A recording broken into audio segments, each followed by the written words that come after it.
caminho é mais do que um lugar, é provar de um mistério, é vontade louca de abraçar, de encontrar sem horário, ter aberto o próprio coração, a primeira porteira, entoar os versos da canção, muito além da fronteira. Ali perguntou aos discípulos: quem o povo diz que o Filho do Homem é? E eles responderam: alguns dizem que o Senhor é João Batista, outros que é Elias, e outros que é Jeremias, ou algum outro profeta. E vocês? Quem vocês dizem que eu sou? Perguntou Jesus. Simão Pedro respondeu: o Senhor é o Messias, o Filho do Deus vivo. E Jesus afirmou: Simão, filho de João, você é feliz porque esta verdade não foi revelada a você por nenhum ser humano, mas veio diretamente do meu Pai que está no céu. Portanto, eu lhe digo: você é Pedro, e sobre esta pedra construirei a minha igreja, e nem a morte poderá vencê-la. Eu lhe darei as chaves do reino do céu. O que você proibir na terra será proibido no céu, e o que permitir na terra será permitido no céu. Então Jesus ordenou que os discípulos não contassem a ninguém que ele era o Messias. Daí em diante, Jesus começou a dizer claramente aos discípulos: eu preciso ir para Jerusalém, e ali os líderes judeus, os chefes dos sacerdotes e os mestres da lei farão com que eu sofra muito. Eu serei morto e no terceiro dia serei ressuscitado. Então Pedro o levou para um lado e começou a repreendê-lo, dizendo: que Deus não permita, isto nunca vai acontecer com o Senhor. Jesus virou-se e disse a Pedro: saia da minha frente, Satanás. Você é como uma pedra no meu caminho para fazer com que eu tropece, pois está pensando como um ser humano pensa, e não como Deus pensa. Nós vamos começar hoje o estudo Caminho do Discípulo.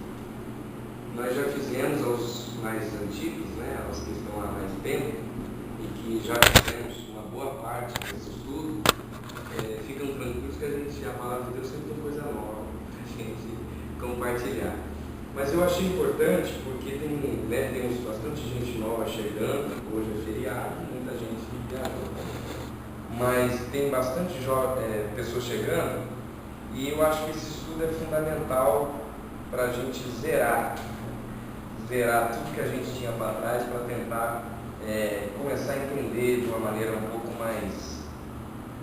pouco menos religiosa, um pouco mais pura quanto a Evangelho, do que significa ser discípulo de Jesus. Qual é a proposta que se dá para ser discípulo de Jesus?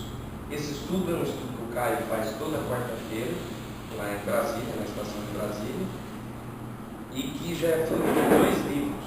Então, quem quiser comprar, temos já 2 livros, é o Caminho do Discípulo 1 e o Caminho do Discípulo 2, tem no site do Caio, vocês podem estar olhando lá e comprar o livro. Mas aqui a gente vai adaptar, tentar de uma maneira mais leve, porque não dá para ser o Caio fácil. O Caio, num trecho ele fica 1 hora, a gente não vai poder ficar 1 hora no trecho.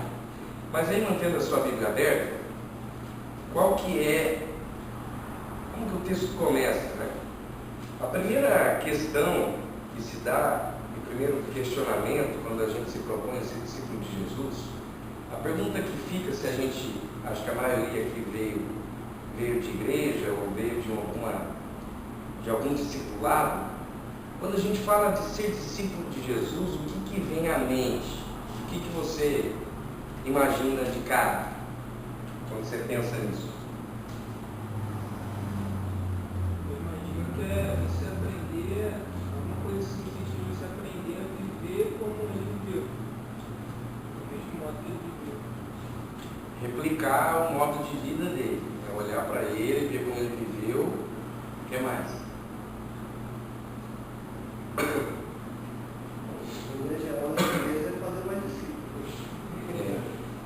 Aí vem uma ansiedade, porque vem entre aspas, uma meta, uma vez que você começa a replicar esse modo de vida, você precisa levar outros a viver. De uma maneira natural, mas a coisa começa a complicar. Vem uma ansiedade, vem, o que mais? Vocês acham?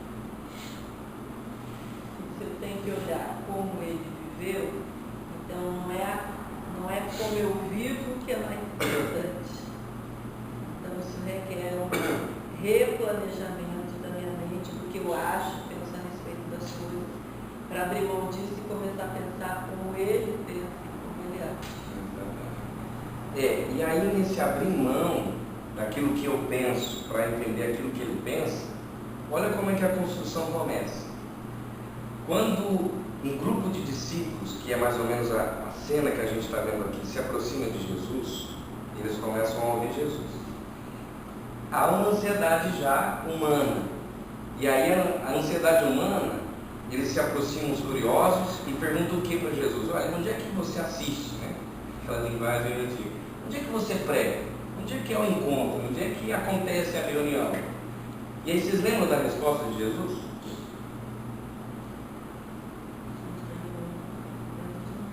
Primeiro que Jesus fala o seguinte: não há um local, não há um lugar. Vem, que até o nome da TV do Caio, vem e vê. Vem e vê. E o que esse vem e vê, isso que você está falando, de desconstruir aquilo que eu penso, o que é esse chamado de Jesus? Que aí, por que eu estou sinalizando isso? Esse é o início do chamado. O convite ao chamado de um discipulado, ao chamado ao discipulado, começa com um vem e vê. E o que o vem implica? Qual que é a imagem do vem e vê? Primeiro que ele coloca que não há um lugar fixo, não há um local, não há um espaço, não há um momento ali específico da pregação. Ele diz: então tá bom, vocês querem ser meu discípulo? Vem e vê. E o vem implica em quê? Movimento. O vem implica em caminhar. O vem implica em isso que você está colocando, que é dentro de nós. E a proposta de discipulado começa com um convite a não, e eu não sei se essa palavra existe, fixidez, eu acho que não, mas eu acho que eu já ouvi do Caio. O Caio inventa a palavra, eu posso inventar também. A não fixar. O convite é o não parar, é o não. E aí, de novo, o que a gente faz o tempo todo? A nossa ansiedade humana é o oposto. Nós não conseguimos lidar com o discipulado que faz um convite do seguinte: vem ver, vamos caminhar. E o vem ver implica, quando você pensa em caminhar, em todas o que é o caminho? Passa por pedras, é um caminho, é uma estrada, é um caminhar livre e com todas as implicações do caminho. Isso é importante a gente entender, porque o discipulado de Jesus tem a ver, primeiro, que é no caminho. E qual caminho? Não é no caminho da graça, é no caminho da vida, é caminhando. O que o salmista fala lá, a oração do Salmo 23? Qual é a oração dele? Ele está caminhando, ele vai dizendo: olha, o Senhor é meu pastor, por onde? Pastos verdejantes, da beira dos rios. E passa também por onde? Vale da onde? Da sombra da morte. Isso não é bonito, isso não é bacana, ninguém quer passar pelo agora. O salmista entende que o Senhor é o meu pastor, independente do cenário do caminho. Aí qual que é a oração do salmista? Ainda que eu passe pelo vale da sombra da morte, o que acontece? Tu estás comigo. Mas por que ele está comigo? Porque ele está caminhando comigo. A proposta é de caminho. E a nossa cabeça é o contrário. Nossa cabeça é de fixa. A gente quer o lugar, a gente quer o local, a gente quer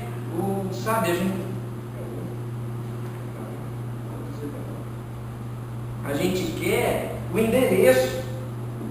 Isso não tem problema, Por exemplo, a gente está aqui numa pizzaria. A pizzaria virou um templo. Eu brinco, com os irmãos, que eu falo que eu tenho que ir para a catedral. Nós vamos para a catedral, tal, a catedral da pizza, né? Agora, isso aqui vira uma catedral porque há um encontro de gente que está no caminho, caminhando com Deus e que resolve se encontrar aqui. E aqui vira de fato um tabernáculo, uma catedral das mais sagradas que você puder imaginar. A nossa cabeça precisa do endereço. A nossa cabeça precisa do lugar sagrado, né? Esse teclado não pode tocar Djavan, irmão. Esse teclado está consagrado. Eu aqui de bermuda estou numa heresia terrível, porque não pode. A gente vai colocando, a nossa mente vai, e aí vem um tal botãozinho do liga e desliga da espiritualidade, né?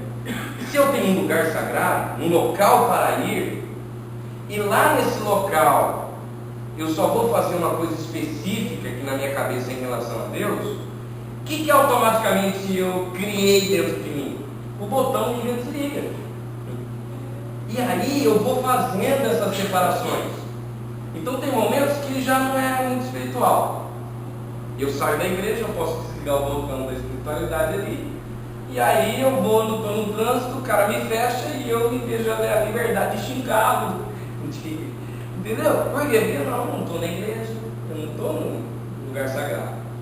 E aí a gente vai fazendo essas distinções, que vocês podem ter as mais variadas testemunhos aí, que vocês vão lembrar, de como a gente é muito capaz. É igual aquela historinha, né? Do filho do pastor que estava do lado da mãe, e cutucou a mãe, o pastor lá no púlpito, né? E falou: mãe, por que o papai não é esse aí em casa? Eu queria que o papai fosse esse que está aí.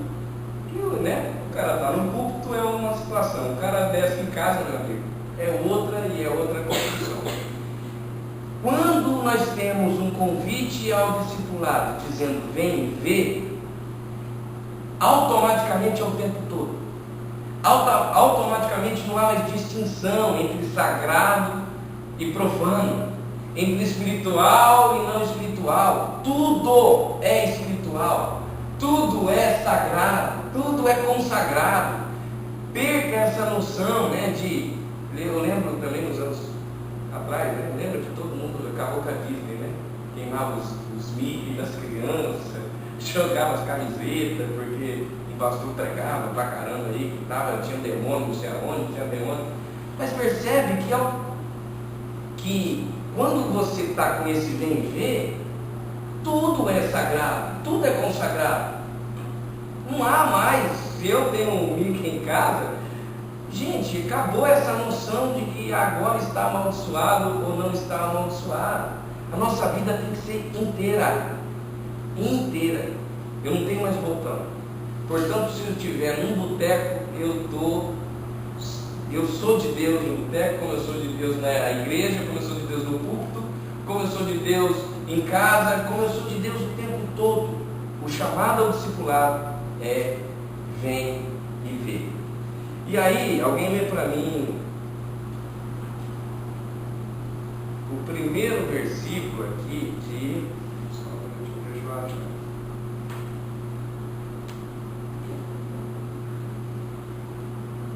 Versículo 5 do capítulo 16, mas aí voltando, o versículo 5 e 6. Ora, tendo os discípulos passado para o outro lado, esqueceu de levar pão. Jesus lhes disse: vede acautelai o fermento dos fariseus e saduceus. Isso, até aí. Primeiro o convite de Jesus é vem ver, mas aí ele faz um alerta. Ele coloca duas referências de espiritualidade para nós. E aí ele diz o que aí no início? Aí, ó, ele senta aí. Tem lugar. Não chegou para fechar as cabeças que eu tinha comprado. Orei antes. Aí ele faz duas referências. O que ele está dizendo aí? Cuidado com um fermento dos saduceus e dos fariseus. E aí alguém é bom de teologia, lembra dos saduceus? Os saduceus eram da linhagem sacerdotal. Então era da linhagem sacerdotal e tinha um partido político. O partido político dos camaradas era extrema-direita, ou seja, estava sempre alinhado com o governo, sempre alinhado com Herodes, sempre alinhado com os romanos. Era a galera que gostava, como eles eram da linha sacerdotal, vocês já entenderam, né? Poder, e tinham acesso direto ao poder de Herodes, ao governo que dominava os judeus na época. Então era um partido que gostava de poder. Não só gostava de poder, estava tão alinhado com ele, que algumas características vai desenvolvendo na espiritualidade desse grupo, os saduceus, que era, eles não criam em nada, não criam em anjo, não criam em espíritos, não criam em ressurreição, não criam em praticamente nada. Como diz o Caio, eles de relance, quase que tropeçando, criam em Deus. Os caras não criam em nada. Mas por que não criam em nada? Era uma espiritualidade sem paixão, sem verdade, sem... E por que não criam em nada? Talvez, muito possível, por essa proximidade com o poder, né? Os caras tinham que negociar o tempo todo, os caras tinham que ficar o tempo todo negociando essa fé. Por quê? Porque Herodes era o cara, então se Herodes falava alguma coisa, eles estavam prontos a corresponder ao governo da época. Jesus está dizendo o quê? Cuidado com esse tipo de espiritualidade. Uma espiritualidade só para o lado de fora, que tem na sua construção uma hierarquia de poder, que está muito ligada a poder, e que com esse poder passa a não crer mais em nada. Não crê em milagre, não crê em ressurreição, não crê em anjos, não crê em espíritos. Uma espiritualidade apenas religiosa, apenas mecânica e completamente sem vida, sem paixão. Não tem como assembleando, vou falar, sem fogo. Sem fogo, você manda a breia aqui do lado. Entenderam? Sem essa paixão mesmo que a propósito que um discipulado de Jesus deva oferecer. De um lado tem os saduceus, do outro tem os fariseus. E aí, quando a gente quer xingar alguém, a gente chama de fariseu. E o que é o fariseu? A gente já sabe. É o legalista, o cara que andava com um tubinho aqui na testa, com pedaços da lei, gente. O cara que amarrava os braços, o cara que, sabe, que era literalista, literal com a letra, com a palavra da lei. E de novo, uma construção para o lado de fora, de novo uma espiritualidade que não cresce para dentro, cresce só para o lado de fora, e que está ligada e precisa da lei para construir uma relação com Deus. Se você tira a lei do camarada, acabou a relação dele com Deus. Se você tira a regra ou a construção de um script, de você falar, está aqui, você quer ser discípulo, está aqui, senta aí, aprenda. Se você tira isso do cara, você tirou, desconstruiu Deus para ele. E aí Jesus de novo fala, cuidado com o fermento dessas duas referências. De novo, o convite de Jesus para o discipulado é vem ver, é movimento, vamos caminhando, e um caminho que vai passar por onde ele passar. Se ele vai passar por onde ele passar, com todas as dinâmicas da vida, pedras, pedregulhos, rios, vale de sombra da morte, não importa onde passar o caminho, que Deus vai fazer diferença para mim?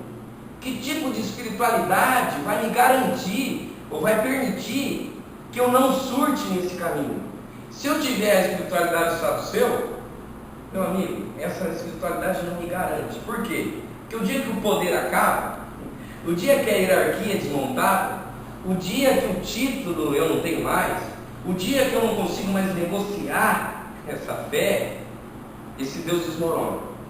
Se eu tenho espiritualidade de fariseu, o dia em que eu não consigo cumprir essa lei, o dia que essa lei já não me basta, não me preenche, de novo esse Deus rui e desmonta diante de mim. Por quê? Porque na estrada, o que eu estou disposto a passar na estrada? O que a gente passa nas estradas da vida? Coisa boa e coisa ruim.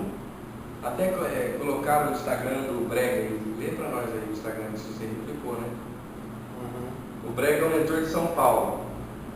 Olha só a frase que ele colocou no Instagram dele, lá no Caminho da Graça de São Paulo. Uma descoberta que deixa um religioso infeliz é quando começa a perceber que o Eterno não faz acepção de pessoas e faz chover na horta de todos, bons e maus e pior, ouve orações dos chamados incrédulos e visita as vidas dos que aparentemente não temem, não reverenciam, não louvam, não adoram. A graça é escandalosamente abrangente. Carlos Bragantino. Qual que é a questão que eu queria sinalizar? A ordem, né, que ele fala. A maluquice é que a mesma chuva cai na horta do justo, como cai do não justo, do injusto, do ímpio, daquele antagônico que a gente não enxerga como bonzinho. E aí o meu caminho passa por isso. Tem câncer que é curado, como tem câncer que não é curado. Tem milagres que acontecem, como tem milagres que não vão acontecer. Tem respostas de oração de prontidão, como tem orações que nunca serão respondidas. Por quê? Porque é caminho, gente. E no caminho a gente tem todas as situações do caminho. Qual que é o problema dessas duas espiritualidades, saduceu e fariseu? Porque esse Deus que propõe esse caminho tão livre, tão, como a gente leu no Brega, tão de graça e tão surpreendentemente dinâmico, eu não consigo lidar com esse Deus. Eu não consigo lidar com Deus que, como diz o fariseu, eu cumpri, e aí tem alguns malucos agora, né, que declaram e obrigam Deus a me responder. Ué, eu cumpri, eu já fiz tudo, o que manda, por que esse Deus não vai me responder? Ele é obrigado a me responder, porque eu cumpri a lei, que ninguém cumpre, né?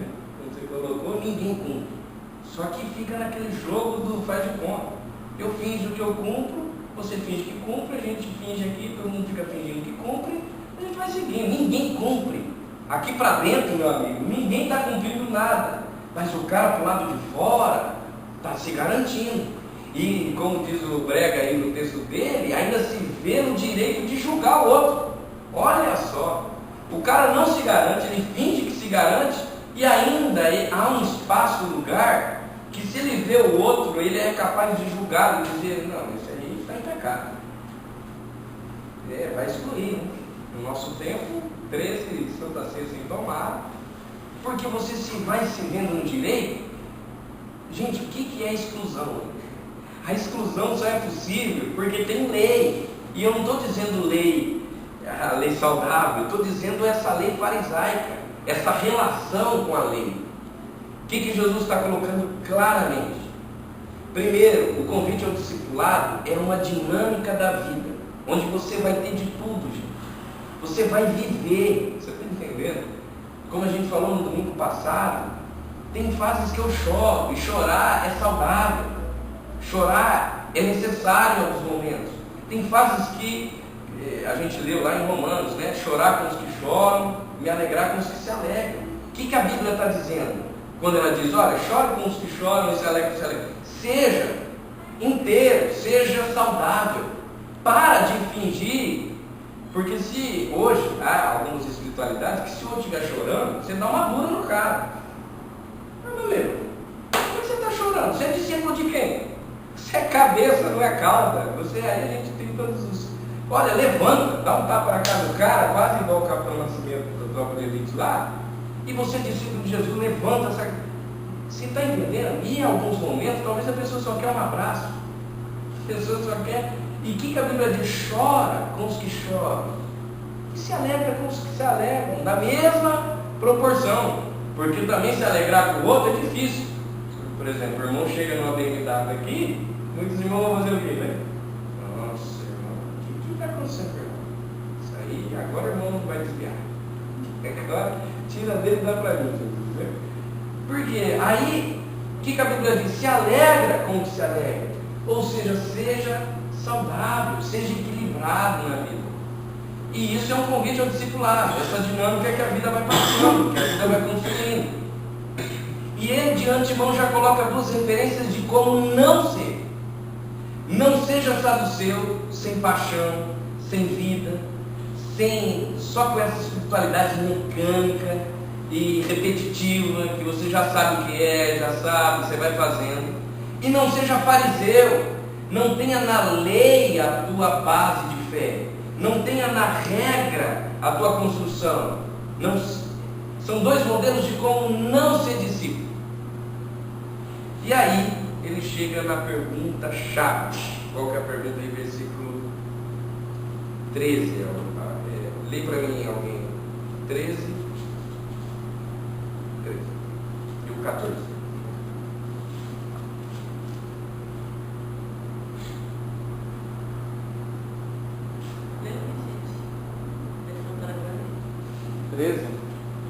Quando chegou às vilas de Cesareia de Filipe, Jesus perguntou aos discípulos: o que o povo anda dizendo a respeito do Filho do Homem? Eles responderam: alguns pensam que é João Batista, outros acham que é Elias, há quem pense que é Jeremias ou algum dos profetas. A pergunta de Jesus é: o que estão dizendo que eu sou? Aí os camaradas já recorrem a vários profetas, né? Olha, estão falando que você é Jeremias, ou seja, que você tem uma mensagem profética de arrependimento, porque você fala muito de arrependimento. Outros estão falando que você é o espírito de Elias, né? Aí vocês lembram lá da síndrome de Elias, que a gente falou domingo que foi passado, ou retrasado, né? Do fogo, do altar, né? Ou seja, de matar todos os discípulos lá de qualquer Baal, né? Muitos estão dizendo que você é esse fogo avassalador, essa mensagem profética de Elias que é de fogo mesmo, de queimar tudo. Outros estão falando que você é de João Batista, né? Como se fosse possível. Jesus era primo de João Batista, tinha só uns dias ali atrás de João Batista. Você é o espírito de João Batista. A resposta deles é sempre de novo do lado de fora, né? Olha, estão dizendo que você é como um profeta X, um profeta Sá. E aí alguém lê o 15 para a gente. Ele insistiu: e vocês, quem acham que eu sou? E vocês, o que dizem que eu sou? Aí essa pergunta pode ser simplesinha, né? Uma pergunta simples, objetiva, direta. O que vocês dizem que eu sou? Aí a resposta pode ser uma resposta de currículo. Muitos poderiam falar, né? Você é o Jesus, filho da irmã Maria, do irmão José, você, né, é um profeta que vem pregando. A pergunta de Jesus não tem a ver com esse currículo, com essa resposta para o lado de fora. A pergunta de Jesus, ela é divisora de águas na espiritualidade de qualquer um de nós. Nós vamos ter que responder isso aqui. O que você diz que eu sou? Quem você diz que eu sou? E aí, se eu perguntasse aqui para nós, olha como que é difícil responder isso aqui. Por quê? Porque eu responder isso pode ter a ver com o meu vovô, porque o meu avô era pastor, e aí meus tios foram pastores, e eu fui para a igreja. Qual que é a resposta? Não, um dia eu aceitei Jesus, eu fui na igreja tal, no endereço tal, na rua tal, e aceitei Jesus lá e comecei a... Quem é Jesus para você? É o Jesus protestante, dos evangélicos, que veio lá de Lutero, que foi, né, que estava lá na Europa, de uma igreja que foi americanizada, e que aí a América trouxe aqui para o Brasil, e aí eu sou protestante. Então eu não sou católico, eu vim de Lutero, que protestou lá um dia, e eu fiz essa separação, e hoje, olha como que o meu Jesus pode vir cheio dessa bagagem. Não, meu Jesus é presbiteriano, né, é calvinista, que veio de mim. Não, meu Jesus é livre-arbítrio, lá é o arminianista, Não, o meu é pentecostal, da Assembleia de Deus, porque eu creio. Não, o meu é batista tradicional. Olha como é que Jesus é esquizofrênico, né? Jesus é um monstro, porque tem várias caras. Não, meu Jesus tem uma prancha, prega, né? Meu Jesus é mais cara de surfista. Não, o meu Jesus é Deus é amor, né? Que as irmãs só podem usar saia. Olha como é que a gente responder quem é Jesus para mim vai ser fruto de uma construção e de uma bagagem que inevitavelmente vai influenciar essa resposta. Quem é? E a pergunta de Jesus é para desconstruir tudo isso. Por isso que Jesus sabe que os camaradas podem responder isso. Ah, meu irmão é filho da irmã Maria, do irmão José, e que é um profeta, é o Messias. Agora Jesus, quando diz o que vocês dizem que eu sou, revoluciona a vida de qualquer um. Porque você vai ter que responder isso para você, em primeiro lugar, e se apropriar dessa resposta para você, sem ser fruto do Daniel Berg, do Gunnar Link, lá da Assembleia de Deus, sem ser da Europa, do Lutero, seja lá do que for, você vai ter que responder para você. Quem é Jesus para mim? Para mim. Como é que Pedro responde? Versículo 17. 16. Simão Pedro declarou: Tu és o Cristo, o Messias, o Filho do Deus vivo. Aí, porque a gente acostumou com essa resposta. Essa resposta parece assim, né? A gente já sabe, é escola dominical, a gente já sabe a respostinha. Tu és o Messias? Gente, não é. A primeira parte da resposta de Pedro, até a primeira parte, de boa, tranquilo. Tu és o quê? O Messias. Messias tinha um monte de gente se dizia Messias naquela época de Jesus, tá? Tinha um monte de Jesus, um monte, dizendo eu sou Messias, um monte de maluco. Por isso que quando Jesus se aproxima, começa a pregar, era só mais um dentro do pacote. E Jesus é morto agora. Jesus vai para a cruz pela segunda afirmação de Pedro. Tu és o Messias, não tem problema. Agora, tu és o quê? Filho do Deus vivo. Aí, meu amigo, a porca torce. É a ansiedade humana. A gente quer montar tenda o tempo todo. A gente quer construir, a gente quer... Primeiro, entenda que o convite ao discipulado é um convite ao movimento. É dinâmico. Ele vai mudando os cenários, ele vai mudando as situações e Deus vai continuando sendo Deus. Agora, ele só vai ser Deus, independente do cenário, se eu tiver essa revelação. Se eu responder para mim, a pergunta que Jesus faz para nós hoje, claramente para você é, talvez pela primeira vez na tua vida, mesmo que você tenha 30 anos de crente, é quem eu sou. O que você diz que eu sou? Você tem que responder isso. E a resposta só pode vir de Deus. Não vai vir do cara, não vai vir de mim, não vai vir de uma construção do lado de fora, da teologia, dos livros, dos estudos. Isso aqui é milagre, gente. Por isso que Jesus olha para Pedro e fala, rapaz, você é muito feliz. Porque essa revelação não poderia vir de outro lugar, senão do próprio Deus para você. Nós vamos ficar por aqui, porque se eu entrar em mais coisas, dá trabalho. Então a gente fica aqui domingo e domingo que vem a gente continua caminhos adentro desse trecho. Nesse trecho a gente ainda vai falar bastante. Vamos orar? Senhor Deus, obrigado por essa manhã, obrigado por cada humano, humana que se dispôs a estar aqui hoje. Nós estamos aos teus pés, Senhor. E a minha oração, a começar por mim, é que o Senhor nos ajude nessa busca, nesse caminho, e que, em nome de Jesus, em nome de Deus, eu lhe peço que nós, cada um aqui, possa responder essa pergunta hoje. O que você diz que eu sou? É o que Deus está perguntando hoje. Talvez a gente tenha respostas prontas, talvez a gente nem saiba responder hoje, com toda honestidade, talvez eu não tenha essa resposta em mim agora, mas eu lhe peço e o Senhor nos ajude neste caminho. O Senhor nos ajude a encontrar essa resposta em Ti.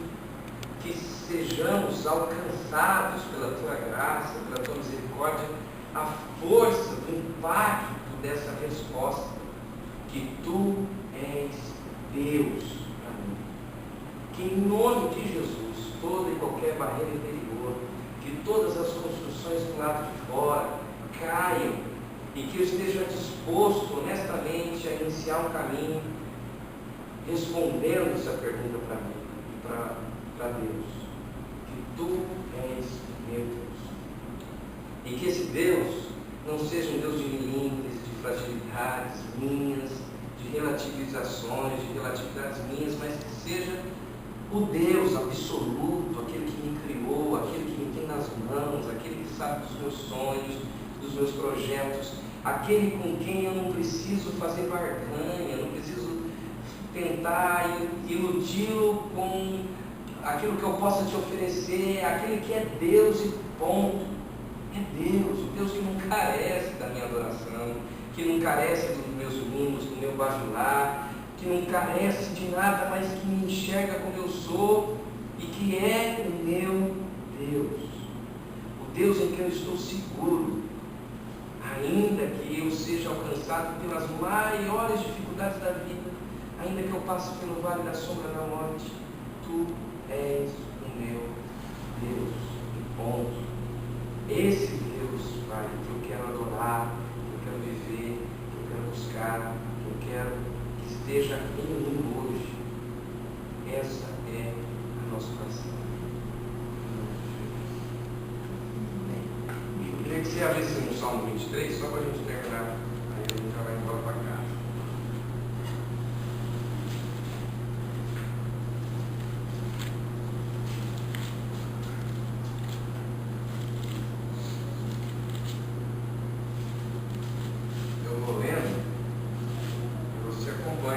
Presta atenção na relação de Davi com esse Deus. Olha como que talvez não, com certeza Davi conseguiu responder essa pergunta aí. O que você diz que eu sou? O Senhor é o meu pastor, nada me faltará. Nada é nada, viu? Mas não é um nada nosso, porque o nosso nada é relativo, né? O nosso nada é o quê? É o dinheiro, é a comida, é o carro, é o mimo, eu não sei. Esse nada é um tudo, tem a ver com tudo, tem a ver com interesse. O Senhor é meu pastor e nada me faltará. Ele me faz descansar em pastos verdes e me leva. Olha como que é dinâmico. Ele me leva. O primeiro cenário é que ele me coloca em pastos verdes, mas depois ele me leva a águas tranquilas. O Senhor renova as minhas forças e me guia por onde? Caminhos certos, como Ele mesmo prometeu. Agora, esse caminho certo que Ele prometeu é dele, não é meu. Na minha relatividade aqui, relativização, o caminho pode não estar certo.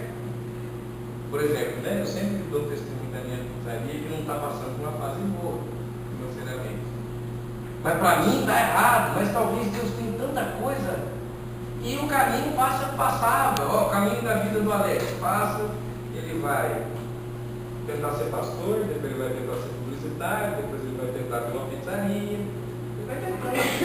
Mas o caminho do Alex é esse, de tentativas. Ele vai tentando, ele vai se encontrando nesses caminhos. Deus, Ele me guia por caminhos certos, como Ele mesmo prometeu. Ainda que eu ande por um vale escuro, como a morte, eu não terei medo de nada. Ele já apelou, ele foi na morte, porque todo mundo morre no meio da morte, né? A morte é o teto dos medos humanos aí. E ele fala que ainda que Deus o conduza, veja só que ele fala que ainda que eu ande por um vale escuro, como a morte, eu não terei medo, pois tu, ó Senhor Deus, está comigo. Tu estás comigo o tempo todo. Então, independente de por onde eu ande, tu estás comigo. Então, o que é o vale da morte? Ou o que é o pico da montanha do sucesso? Né? O que são essas duas coisas quando eu coloco isso na mesa, na minha espiritualidade com Deus? Nada. O que isso significa? Nada. O que a morte significa? Nada. O que o sucesso? Nada. As coisas que acontecem do lado de fora acontecem na dinâmica da vida. Isso aqui é corpo, é matéria. Eu saio daqui, eu posso sofrer um acidente. Isso aqui pode pegar doença. Isso aqui pode pegar um câncer. Isso aqui pode... Enfim. Agora, isso aqui não pode ter relação com essa construção do meu Deus. Porque se isso aqui tiver, isso aqui não é um púlpito para você. Isso aqui pode ser o maior púlpito do mundo. Quando Deus faz sentido para você. Quando Deus faz sentido para você, eu não preciso estar de terno e gravata pregando. Nós não precisamos ter uma equipe de louvor com fumaça, né? Não. Quando Deus faz sentido para você, não importa se é vale da sombra da morte, se é a montanha, não importa para o lado de fora, é encontro de almas que vão se encontrando pelo caminho, e aí o caminho já não importa, entende? Não importa o caminho. Não. Qual é a oração de Paulo lá? Vocês lembram lá? Eu tudo posso naquele que me fortalece. E o que é o tudo posso dele? Né? Eu sei o quê? Eu sei o que tenho que comer, como não ter. Eu sei o que tenho que vestir, como não ter. Eu sei o que é sofrer açoites. Por que Paulo diz isso? Ele diz, olha, é porque eu sei viver toda e qualquer situação que eu tudo posso naquele que me fortalece. É o contrário do que a religião prega. A religião prega do tudo posso do poder mágico, né? Do poder que agora você... Não! Eu só tudo posso em Deus porque eu sei passar por tudo. Eu sei o que é ter o que comer não ter, ter o que vestir não ter. E aí sim eu tudo posso em Deus.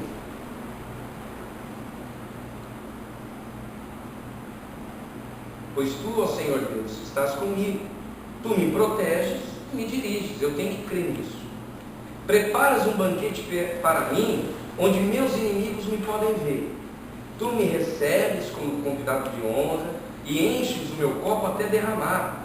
Certamente a tua bondade ficarão comigo enquanto eu viver. Você crê nisso, que a bondade de Deus fica com você enquanto você viver? Ou tem dia que você se sente salvo, tem dia que você não se sente salvo. Tem dia que você está forte, a tua fé, você olha, Deus está comigo. Aí no outro dia você está em depressão, chorando no quarto, dizendo, Deus, eu não vou ser salvo. Se o Senhor voltar, eu não vou... Esse tipo de espiritualidade não cabe em Deus. Não cabe. A espiritualidade que cabe em Deus é essa de Davi dizendo, eu sei que a tua bondade está comigo enquanto eu viver. E o que eu viver? E esse cara que está falando, vocês lembram da história, é o cara que foi chamado de adúltero, é o cara que manda assassinar um outro cara lá para ficar com a mulher dele. É um cara totalmente ambíguo, contraditório, completamente... Quem olhasse lá de fora estava vendo um cara tudo errado. Esse cara cria nisso. E não só cria nisso, como foi salvo por isso. Com essa verdade de que Deus estava com ele, que a bondade de Deus estava com ele. E na tua casa, ó Senhor, morarei todos os dias da minha vida. E agora a gente já sabe que essa casa é onde? Onde que é essa casa? Onde?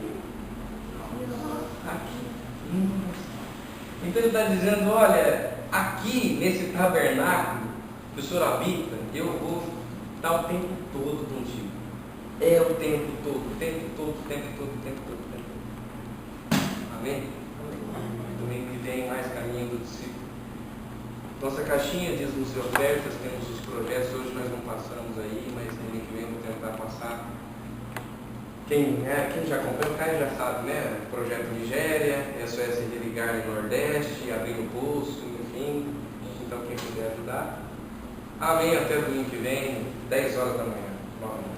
Caminho